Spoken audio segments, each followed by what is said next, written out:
All right, YouTube Live is up. Brianna, can you welcome everyone? And you can talk a little bit about Citizen Hive. Yeah. Hi, everyone. My name is Brianna Cordova. I am CEO and founder of Citizens Hive, a senior care company. We are a platform that connects local and available caregivers with seniors in need. I am also a part of California State University, San Marcos, working on my bachelor's degree in business management and entrepreneurship. Today's tech school is Vivian Richards' City Highlights for VitalVerse. So I will pass it over to Stephen to get that started. Awesome. Thanks, Brianna. Like Brianna said, we got an awesome city highlight today with Vivian. So we're all excited for that. And thank you for all our guest mentors and everyone who was able to join in on Zoom and watch this live. If you are watching this on YouTube, feel free to give us a like, leave a comment down below. We want these videos to be awesome resources, not only for those who are able to tune in live, but also for those who are able to watch these recorded as well. So any comments you make, sharing a thought, asking questions continues to add to that community and, helps everyone out. So if you can, please do so. And I will hand on over to Curling to get things started. Yeah, this is great. Some of you guys, I know, Matt, you already know Vivian, so I think you connected us with Vivian. So thanks for coming on, and Brian's on too, Rolanda, John on too. So I think the way I always talk about city highlights is kind of like this Shark Tank, but it's more like this fish tank. I think that's the one thing we always say is it's very colorful. There's a marine life and everyone's happy. But I think the one thing that's been really great is actually it's more like a community, like this. I think Joanna says it's like this round table. So we did a few of these in person, usually at the Apple Store, and then we branched out to different things. But these virtual city highlights, I think, have been really helpful. So I think I'm really happy how the cohort's been doing. And Vivian, thanks for being brave enough today. I don't hear any dogs, so I guess they're out. But we always have like these fun, colorful talks. So I'll start by doing this. Vivian, you're going to be actually having the floor first. And then once you finish your presentation, we'll kind of introduce all the guest mentors and we'll go that way, these clarifying questions. Is that fine? That absolutely works for me.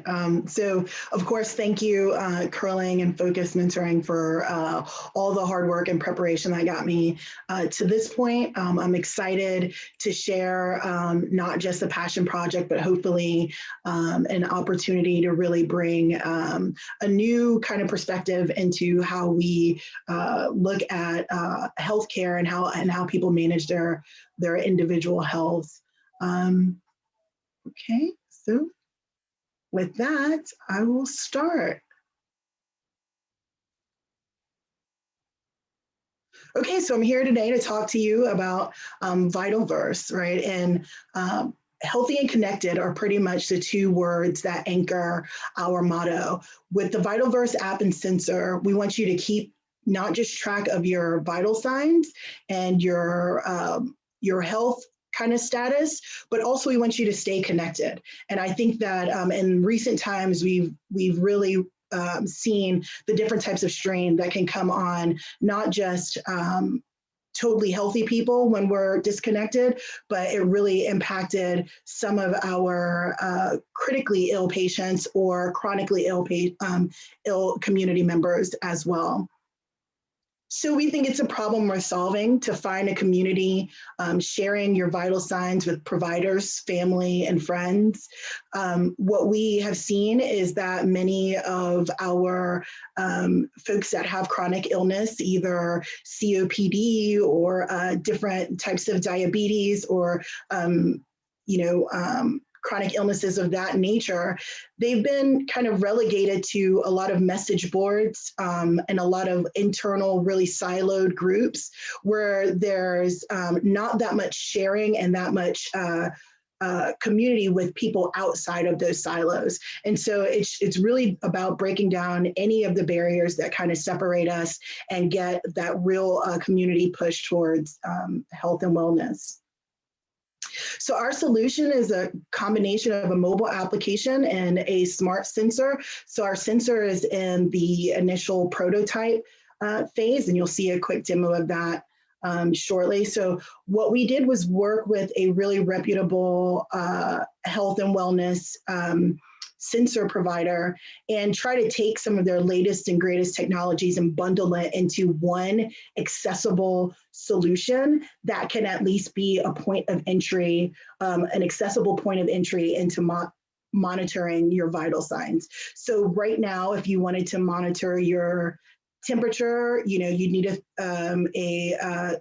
not a thermostat, a thermometer. If you wanted to monitor your blood pressure, you need a blood pressure monitor. Same with oxygen saturation and on and on. So that actually puts a pretty high barrier to entry for some of our community members that really need it kind of bundled up and as easy and as minimally invasive as possible. And so we're on to the mobile application. I'll have a short demo of this as well. It's a really seamless setup, a really simple and fast registration process. We're working out some different types of integrations that we can have to add more personality and pizzazz to the feed as our community begins to interact, while also keeping it, of course, family friendly and a healthy, functional ecosystem. So we want to help you keep track of data that's easy to understand, data that's easy to export and easy to share with your family and or your medical providers, again, as that entry point. So right now the application is designed for manual data entry. So although I talk about all those other devices right now until our prototype gets put on the market, you are going to require an external device to manually enter your data.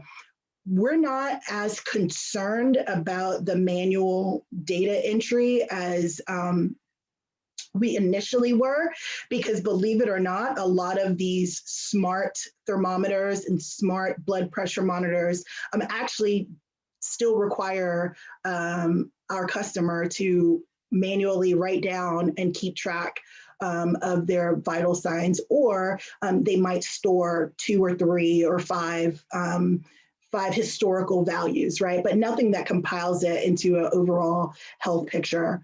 So what we want to do is be able to also turn this feed into a chance to provide really amazing updates and actionable insights to our community. Everything from the potential to add different types of marketing into the feed, to also adding quick links to different healthcare tips, different ways that you can, maybe use your health savings account or your FSA in a quick way to increase your overall understanding of your wellness picture, as well as pushing out community updates. We saw, of course, with COVID-19, the inability to quickly disseminate some public health information to a large group of people. And so we hope to be able to continue to work on that, as well as integrating different types of badges and perks and different types of AI that really provide some response to maybe some trends or some significant changes to someone's vital situation. So with that, I'm going to play a quick video of our mobile application demo. So yeah, healthy and connected is really our ethos. We went with an easy to use interface that really mimics the Venmo UI. So here you can see, you can quickly track your mood, blood pressure, oxygen saturation, heart rate, respiration rate, and body temperature.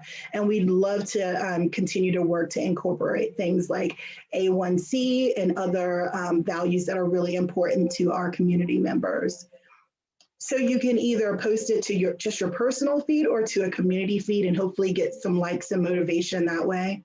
Keep track of all of your records in one place with a calendar interface, and even export to PDF to share with medical professionals.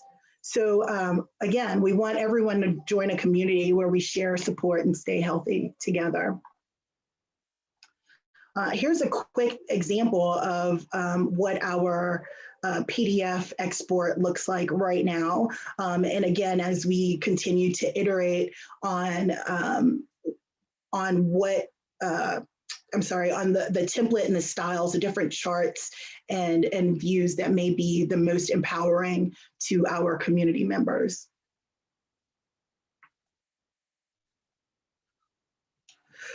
And here's our hardware sensor. So right now we have a functioning prototype. You put your fingertip and the little device as it is now, very easy to use, very minimally intrusive, allows for easy sanitation and sharing. Of course, we want this to just not just be the entry point into health and wellness for one person, but for an entire household.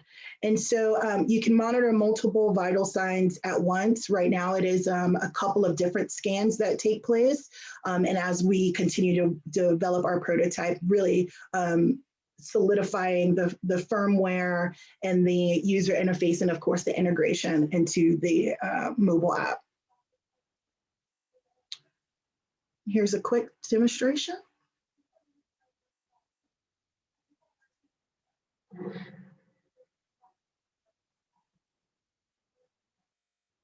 Pretty straightforward, LED indication of power, and when the device is scanning. Right now we have this external charger, which will be working to improve with iterative design.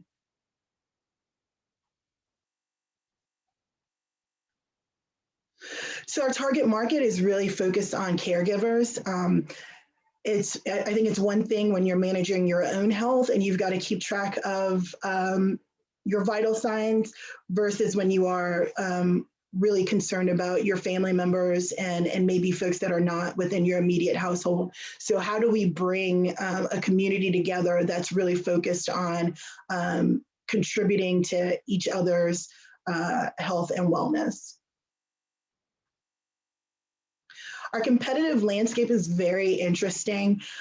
On the device side, that's where Kinza and Withings.com and really this commodified kind of market of thermostats and pulse oximeters all reside. And so what happened, or at least in our opinion, is that everything got hyper unbundled. And so now what we want to do is bring that bundling back. And then as we move down our roadmap and begin to get different FDA type approvals for specific ancillary devices, then kind of unbundle with a specialized product where we brought everybody under our VitalVerse umbrella and really helped everyone feel like part of a community first. On the mobile application, I put up here like the blood pressure diary. You can go on the Google Play Store, which is going to be our primary, our initial point of entry, and you can see that there are diaries, again, those manual record-keeping applications, and even those are unbundled.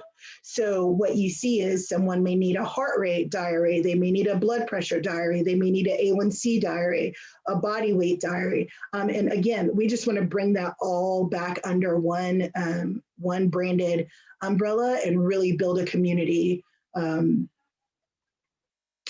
committed to staying connected.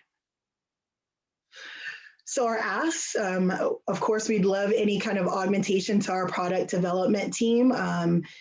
We want to continue to refine our hardware prototype and really get it to that. Again, we have a couple of numbers in mind of what we want that entry point to be or not to exceed that really makes the device as accessible as possible. And even if it's just that first step into health and wellness, if it arms our community with being able to talk to their medical providers, then we consider that a significant success. We also see an opportunity to pursue different government contracts as different organizations look for less intrusive means to maintain en-route care or react to combat care considerations where maybe you don't have the ability to connect a ton of different devices to someone.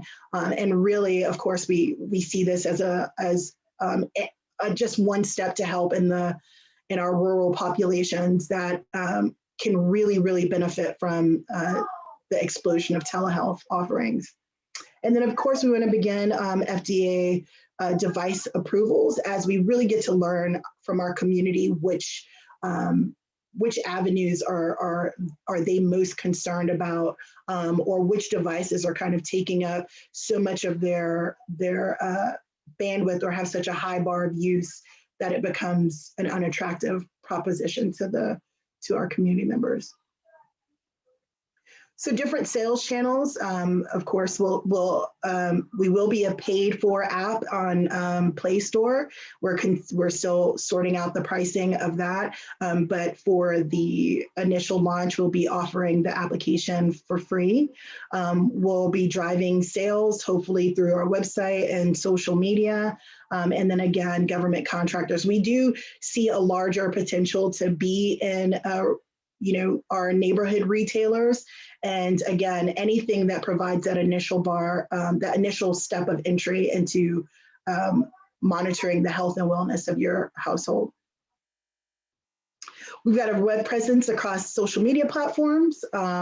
We've got a solid following, but all honesty, we haven't really funneled that energy into a like kind of purposeful direction, as we haven't launched a mobile app yet, and we haven't launched our prototype yet. So it's really been about just seeding the community, finding different community partners, different Facebook groups, different Instagram accounts that are already trying to provide some accessible health, wellness, but also motivation and comfort to our community members. Here's a quick look at our milestones. So you see we've got our mobile app is already in initial user testing, continuing to iterate and design and polish the sensor.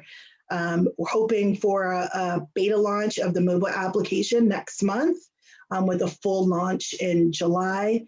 And we'll continue developing the hardware prototype and the firmware. So I am a solo founder, or a found solo right now, but I have built a really great relationship with the hardware engineer who maybe you saw his foot in the demo video, and so hopefully if I can get him on board to be my tech co-founder, we will be in a really, really great shape. So that's I guess that's my first sale, right? Is trying to get him on board. I've used a bunch of different partners and resources, and of course, Fokcus startup mentoring has been extremely invaluable to me. And so just we've been, just kind of bootstrapping our way along, and but we really know that in order to get to that next level, it's just going to be a little bit higher, more resource intensive, if you will. And that concludes my presentation. All right, great job, Vivian. And good job navigating different windows, applications. That was always hard for curling. I always had issues on that way. What I'll do, I'm going to introduce the guest mentors, guest shark, one by one. And I'll start with Rolanda. You can just, could you just give your like a 20 second about yourself, Rolanda? You have all these superpowers, but I know it can be 20 seconds. And then I'll ask you, you can ask any type of clarifying question after that, Rolanda. Okay, perfect. Hi, everyone. My name is Rolanda. I'm so happy to be here. Thank you so much for the invitation. Vivian, that was fantastic. You did a really great job. Thank you so much for that. So about me, I'm an industrial and organizational psychologist by training. I think I just took up my 20 seconds right there. No, you're good. You're good. You're good. I reset it. It's all good. No, I am a recent transition recently out of the Navy, served for 10 years. And right now I'm the founder of my own consultancy called Follow Your Freebird, where we are supporting founders in being able to tap into their intuitive and creative energy so that they can create vision and they can creatively solve their own issues and problems. Yeah, I think that summarizes that. In terms of, I guess, a first question for us to start off with, I think the idea is very intriguing. I'm super interested. One of the things that I kind of wanted to know more about was who you were seeing as your target customer. If there was kind of a profile in mind, or if you had kind of just a vision of what that who that person is and kind of what is their story that's drawing them to your product. Good question, Rolanda. Absolutely. So I would say it's kind of morphed over time, and it's been with a lot of different conversations. And I'm giving a shout out to Brianna here, who actually was one of who was actually crucial in me kind of expanding my purview. So initially, it was that caregiver of a senior parent who maybe especially during COVID-19, were separated from each other, and so instead of just saying, bringing that level of connection back together between, your parent that you're very concerned about, that's all monitoring their vital signs, but also they get an aspect of social interaction and community along with it. So that was the initial, my initial person. After talking to Brianna and some of the other women in the cohort, I really turned my focus on the folks that were communing in these Facebook groups and social media groups, where it really is so much more about transparency than I think even I understood, where there are people who find community and sharing their achievements of lowering their A1C or improving their blood pressure, or just not feeling well, and being able to, maybe put a frowny face on a feed and get some sort of community feedback in response to it. So really, it kind of changed the demographic. I would love to say that I've got my dream customer narrowed down, but I really don't, because it is, I know Matt's like, what? We talked about this already. But what I've seen is that the more I dig into this landscape, the more there are people that are kind of in the shadows, and not, there is no central community. So it's really almost like the bias of whomever I talk to ends up being a potential customer, right? And just trying to figure out who we'd want to target first. Good. And that still working on what that persona would be like, right, Vivian? Yeah. Next, I'll actually introduce Matt Harper. He's been with us for a while. It's from Tactical Launch, right, in San Diego. Actually met Vivian first and kind of connected us together. Matt, can you talk a little bit about yourself and maybe one initial clarifying question for Vivian? Yeah, hi everybody. Matt Harper, I'm down in Florida actually. So I've been working with startups and veteran startups for the past 5 or 6 years after I retired from the Navy. So great to see all the startup founders. And I think I know most of the people on the call, and I met Vivian through Vetter Audio a little while back. So great to see you, Vivian. So my one clarifying question is, try again on what problem you're solving, clearly and concisely, hopefully no more than 2 sentences. What problem are you solving? I want people to be healthy and connected. I think that's really, it may not, I don't know how to sell that problem other than to say that it is a problem. We're unhealthy and we're really disconnected. And if we can come together in a space that allows for the folks that are comfortable sharing these things in a community setting to do so, then I think we should create a safe space for them there. And then, and they also deserve really good tech. They also deserve really good devices. It's not, I don't know without, I don't know how I feel when I read articles about pulse oximeters not working for a certain segment of the population, right? And I remember very viscerally with COVID-19, I felt like if I could have armed a lot of people that had gotten turned away from medical care with some data, just with a little bit of data, then maybe that would have been that would have helped them get the healthcare that they, or the medical attention that they needed. Okay. We got to work on that. Okay. That's Valid. good. That's valid. Next, Brian Landers, he's been my BFF the last few months. He's been kind of mentoring me on a lot of different things. Brian, you want to talk a little bit about yourself and maybe a clarified question for Vivian? Yeah, thank you, Curling, for making me feel welcome. I just moved to San Diego a few months back, so I still feel like a tourist here, but you've been making me feel at home. So thank you. Good to meet you, Vivian. Thank you so much for sharing about your company. Excited to talk to you more. Let's see. So I'm a general partner at Make Studios. We are a venture studio that invests and partners with founders to go from pre-product, so idea stage, to customer revenue within 6 months. And I also am a venture partner at Backstage Capital, where we've invested in, I think we're up to 180 companies now, all led by underestimated, underrepresented founders. So women, people of color, and LGBTQ founders. So that's a huge, huge part of the work I do and sort of my personal mission. So that's a bit about me. And then Vivian, questions. All right, let's see. I wrote down a lot. So in terms of going to market, and I know we were just talking about you're not, super clear yet on the initial target persona, so that this might kind of change. But so I'm just wondering about your thinking on this. But for going to market, it sounds like you're going a very sort of direct to consumer approach. At least that's the sort of experience I'm hearing from the demo and everything. Have you explored, doing partnerships with provider networks or hospitals as a way to kind of gain entry to like a larger subset of patients versus going direct to them? Have you explored that at all yet?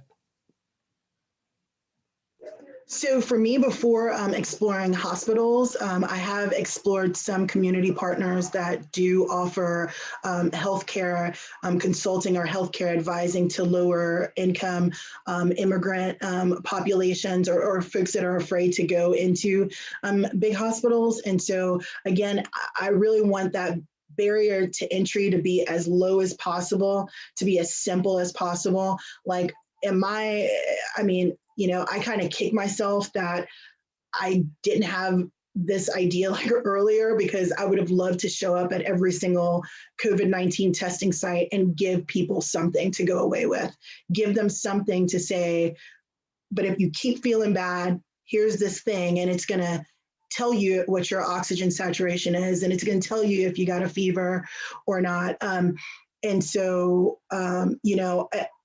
it's less about healthcare partnerships in the big hospital sense, as much as who is going to, who's where the need is most, right? And if I could work with a nonprofit that was providing healthcare in the city or through telehealth services and say, hey, here's 20 devices and distribute them to the households, as you will, then I hope to build from there. Thanks. Great. And Brian, I know you have other questions. We'll delve into those ones on the next round. But great question though, Joanna. I know you. People do know you already from the cohort, but can you just talk a little bit about yourself, even with the whole medical device background? Yeah, and then, sure. Yeah. So I'm Joanna Robinson. I'm one of the co-founders of Fokcus, and my background is sort of high technology and particularly medical device product development. I've also done video games and biotech. So lots of years of experience managing all kinds of technology solutions, and particularly technology solutions that have a hardware component. So that's me. Anyone who knows and has interacted with me knows that I'm also a big nerdy note taker. So I have lots of notes for you, Vivian, that I'll share right after this call. I wrote down everyone's questions and your responses, and then also my thoughts on this. So I'm trying to look through and see. Brian, your question was really spot on. It was one of my questions too. I guess the thing that jumped out at me was the last time we spoke, Vivian, was that you said that you were sort of developing a solution that would not need FDA approval, and you were sort of going a different path. And I'm wondering sort of how your thinking has changed about that over time.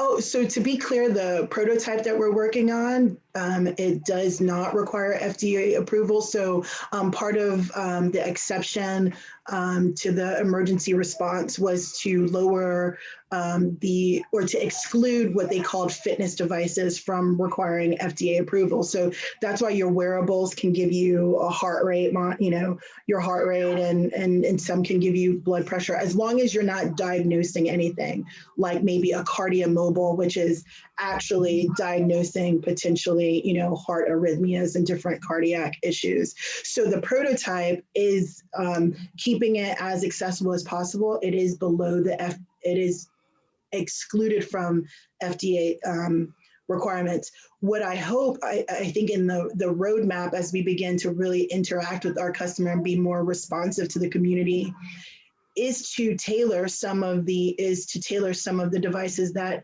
maybe would require FDA approval, as kind of that unbundling happens, where now this isn't just a brand in a community, it's a brand in a community that you trust to be able to provide that really critical medical feedback. But I would say that's probably a long-term goal after some real ground game of getting as many people health aware as possible.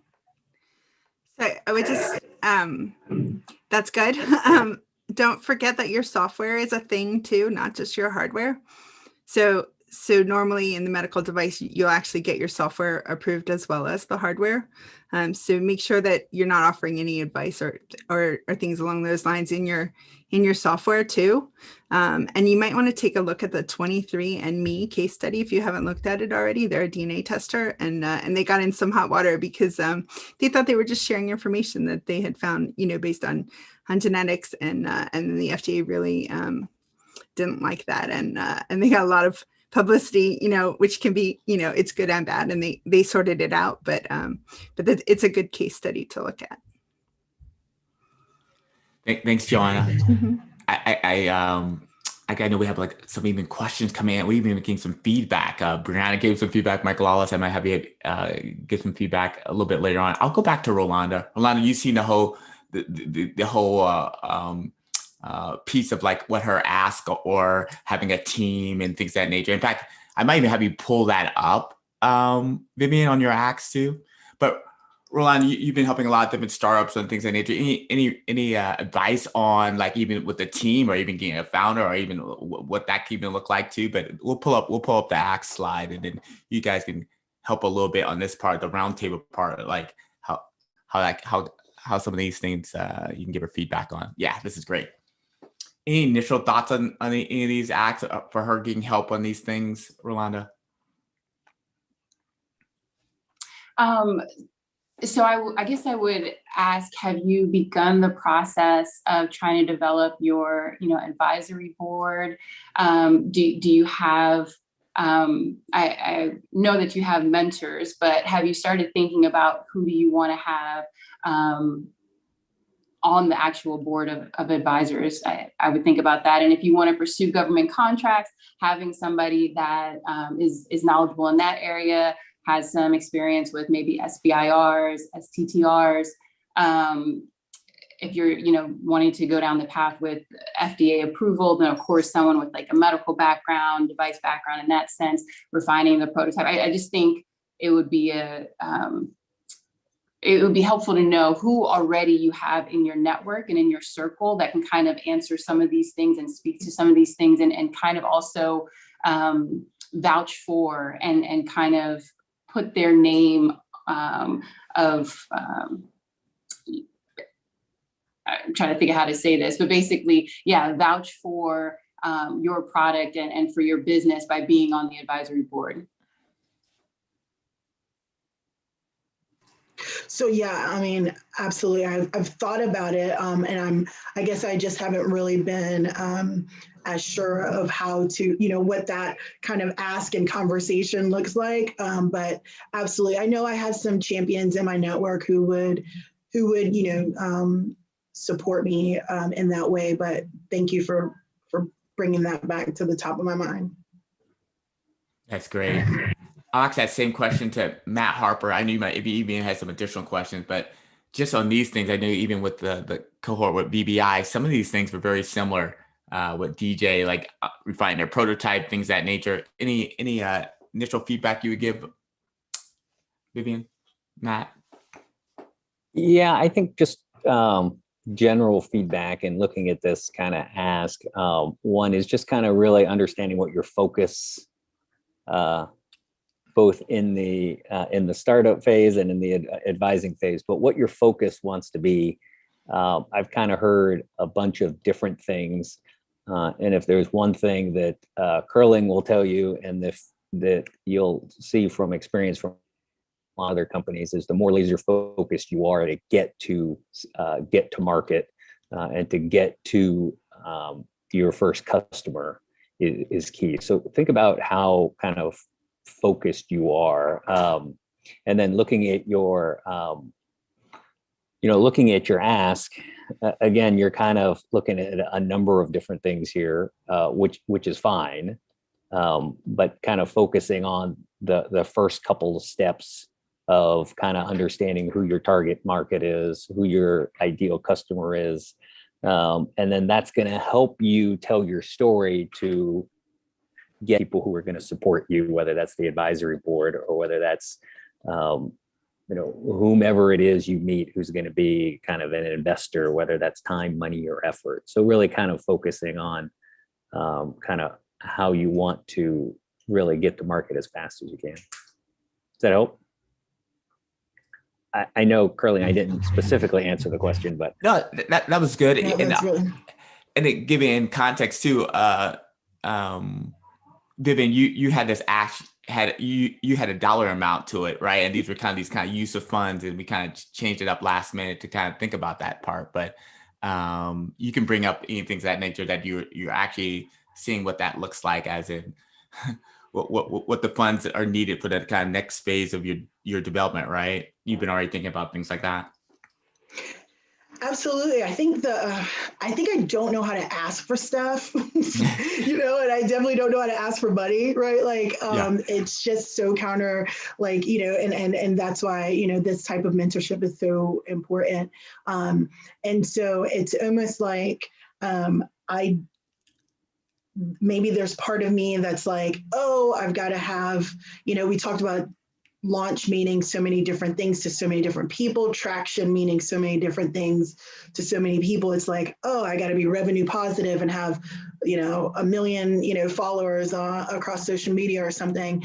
And maybe I'm not thinking, I'm thinking like 10 steps down the road instead of like, of the kind of smaller things that I need to do to just get to a successful launch. It was brought up to me that with a mobile app launch, really launches everything, because even inferior products that launch really well will get a lot of, initial traction. And so I think I think if I had to whittle it down, it would probably just be that hyper focus on the mobile launch right now. Okay, that's great. And that's good feedback from Matt on that. Brian can maybe help you a little bit on how to ask for things. Yeah. That's cohort. I know you had some additional questions, Brian, too, but you can start by that. No, let's talk about that, Vivian. I think that's a really good thing. I would say, just as a founder, like that is one of the biggest things, superpowers you can have, is learning to kind of ask for help, recruit people around you to help. No one ever does it alone. And I would just say, make sure everybody starts at the beginning. You have to take your first step, and then the next step, and then the next step. So never sort of belittle where you are now, but always, like, be shameless in asking for help. So if I were going to give you like kind of overall advice about like asking for money specifically, I would say it has a lot to do with the way in which you communicate.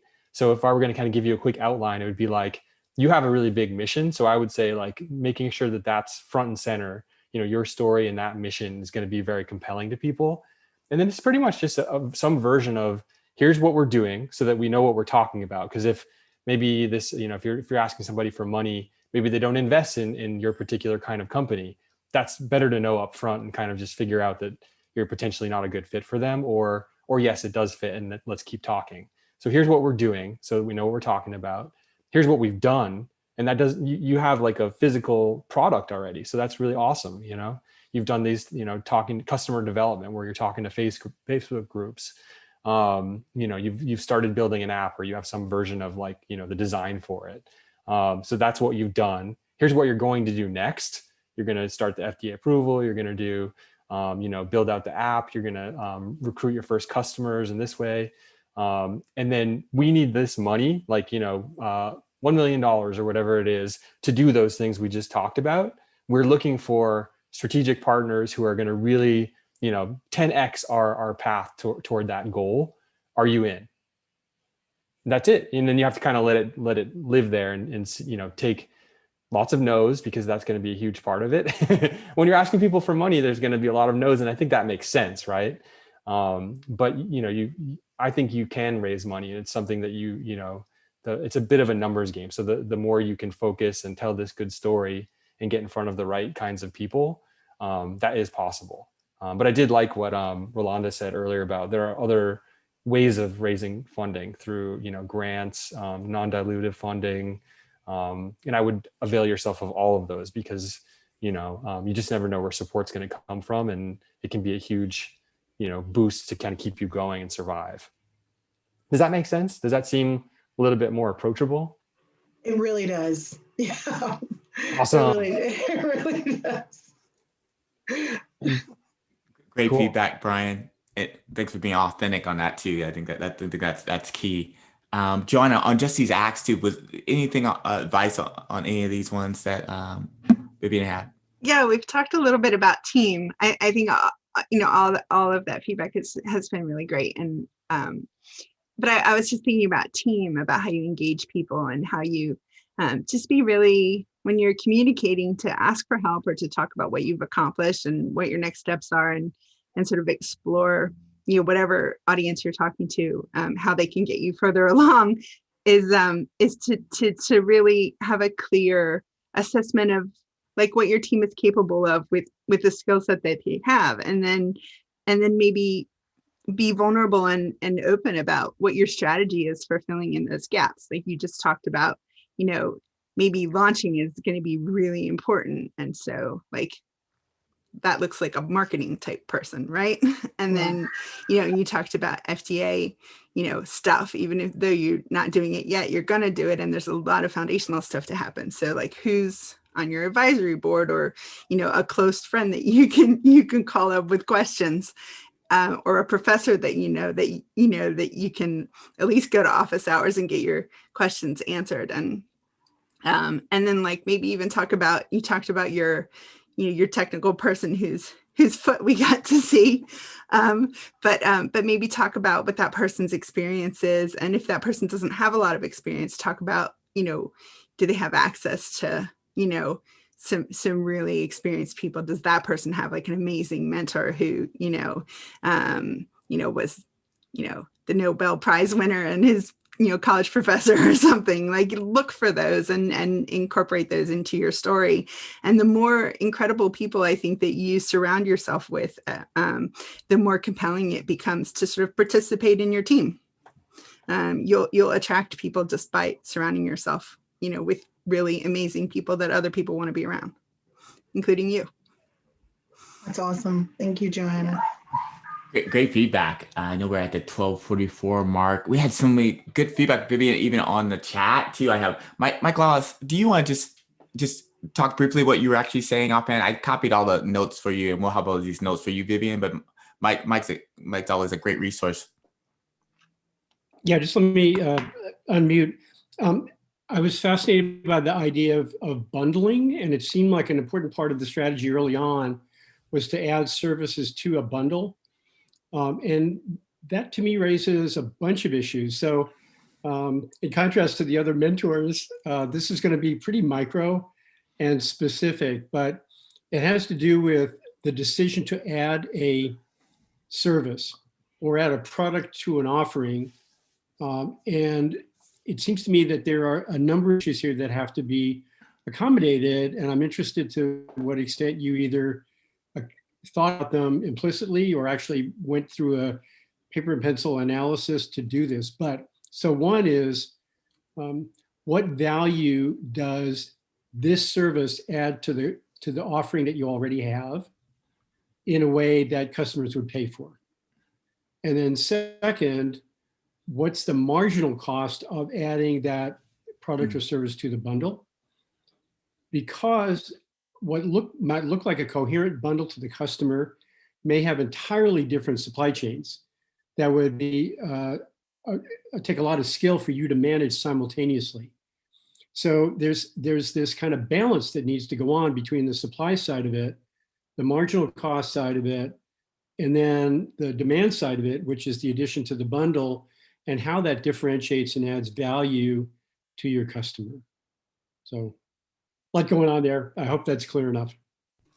No, that's very insightful. So what I didn't get too much into the like actual hardware specs, but it's one chip provider that we've partnered with that provides the sensors to do all of the measurements, and the casing right now is 3D printed, right? So really trying to keep it as streamlined as possible. And then some of the dev boards are pretty generic, right? Like, so we were able, labor and videos with feeding them were the highest portions of the cost. And so when I think about adding bundling, it is absolutely not without thinking about what component am I adding? How can we source that component? And will that component still meet our commitment to having that low bar of entry?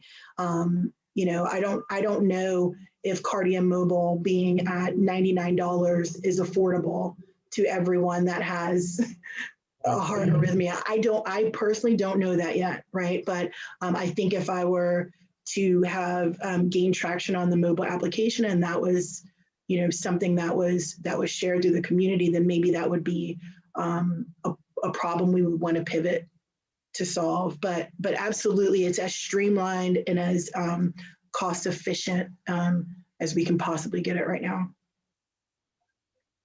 Yeah, that makes perfect sense. Actually, in my experience, markets go through cycles of bundling and unbundling.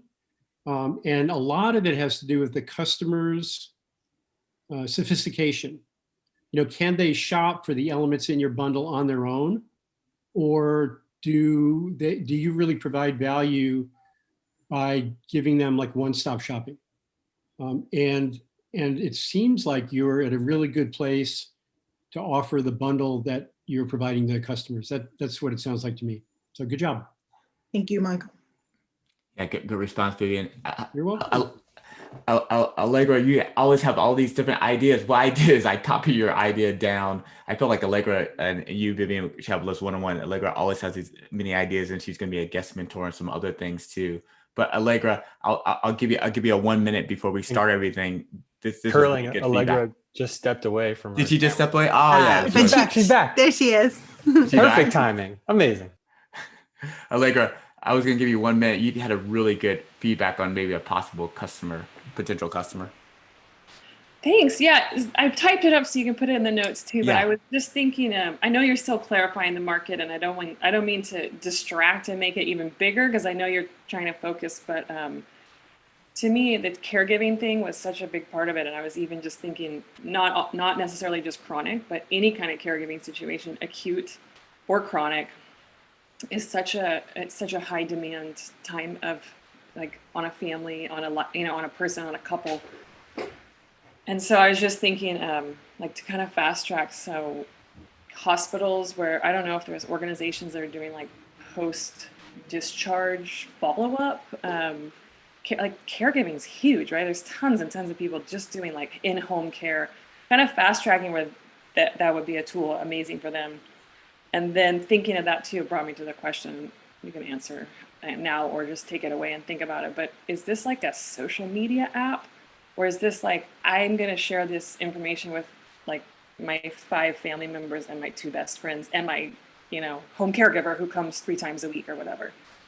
because that would be kind of different. And maybe it does both. Maybe you choose how you want to use this data, and then it brings to like security and HIPAA stuff too. So that's good. I did copy. We'll have it all in the notes too. But I just wanted to get a little shout out, Allegra, because you always give all these great ideas. So thank you. So there's some interesting nuances to the mobile app that kind of address all of that, Allegra. So thank you. Short answer is, yeah, there's a social component to it because it's about community building, right? But it's, that's why I referenced the Venmo UI. I think very early on, there were people who were like, no one's going to want to share their financial transactions with random strangers. And then I'm scrolling, looking at how many people paid for pizza and bucks on Venmo, complete strangers. So I guess that's the chance that I'm taking. And the chance that I'm taking is that there are people who want to share some of these data points in a communal space. The other side of that is with regard to HIPAA. Right now, you can't.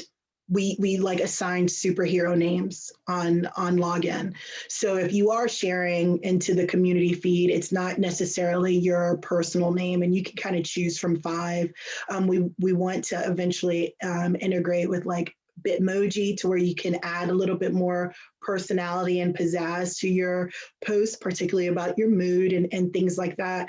But we really are, trying to remain protective of any discriminatory action or something that could be taken against someone who posted in a feed. And so we're also hoping, and I want to be really transparent here, we're also hoping that if it is as, it's not anonymous, right? But if it is as streamlined as that, that then we could actually begin providing a service to real public health institutions that could kind of use this data, and maybe they don't need necessarily names, but everyone in this zip code is feeling kind of crappy today, may be important. And so I'm not saying that's not part of my personal philosophy. Is definitely,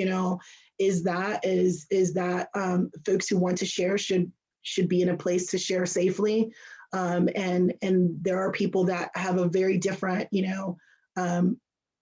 view of community and community accountability to each other. So I want to explore that, but I don't want to explore that with everybody's like first and last names and their zip codes and everything else, right? So so that's part of why we really want the app launch to kick off, is to get that feedback from our community that says, oh, I don't like that I can't customize my name.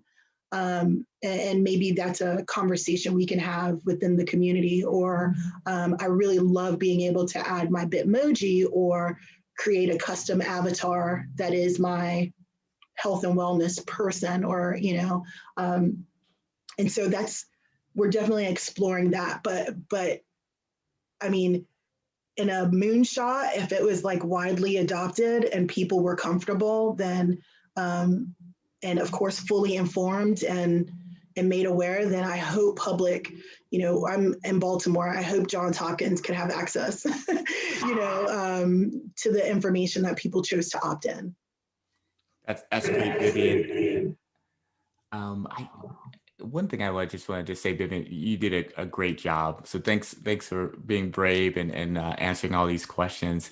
I even want to have more time just because Allegra and even Michael came up with great feedback on those things. What we'll try to still do is some of the speed networking. We'll do the 5-minute piece, but I want to thank everyone first, starting with Rolanda. Thank you for coming on, Rolanda. Always has these great, she's going to do like our own kind of little speaker series piece later on too. But thanks, Rolanda, for coming on. Matt Harper, thank you for always being just a great ally on the veteran front. Brian Landers, thank you so much. And John, of course, you've always been very supportive of everyone. And of course, Allegra and Michael, always great feedback in the cohort. But Vivian, any last thoughts you wanted to say to anyone, and then we'll wrap it up. No, honestly, just thank all of y'all for your time and effort and ability to participate and taking our like baby dreams and helping them come true, or at least letting us know that they're never going to come true. Let me know sooner rather than later. But I really, really do appreciate, Matt. It is great to see you again. I hope you continue doing what you're doing for the veteran population as well, and curling, enjoying it. Thank you, Steve. All right, that's great. So we'll wrap it up. Stephen, I'll allow you wrap it up, and maybe we'll have like a few minutes for speed networking. Sure. I guess just to start with a wrap up. So for those of you tuning in, if you've never been a part of this before, or maybe you've been to a couple of these sessions before, we do a speed networking at the end. So we'll just randomly match everyone up, give you 5 minutes to just speed network. I know we're edging up, towards 1 o'clock now. So we'll try to keep it to about, 5 or 6 minutes or so, and then we'll, exit out of that. But we'll just randomly match everyone up, put them in breakout rooms. So if you want to be a part of that, stick around. And after we kind of do this outro, we'll match everyone up. But if you have to run, if you have to leave, thanks for joining. And just echo some sentiments that Curling made, and then things from the beginning of the call. Thanks so much for everyone who was able to join. Thanks so much for our guest mentors who were able to join, gave some great feedback, and have those conversations with Vivian. And then thank you, Vivian, for being willing to be put on the spot and put your presentation out there, put yourself out there and your startup, and be open to criticism and thoughts and everyone else's comments. So thank you for that. But as always, we will see you in the next episode of Tech School and the next City Highlight.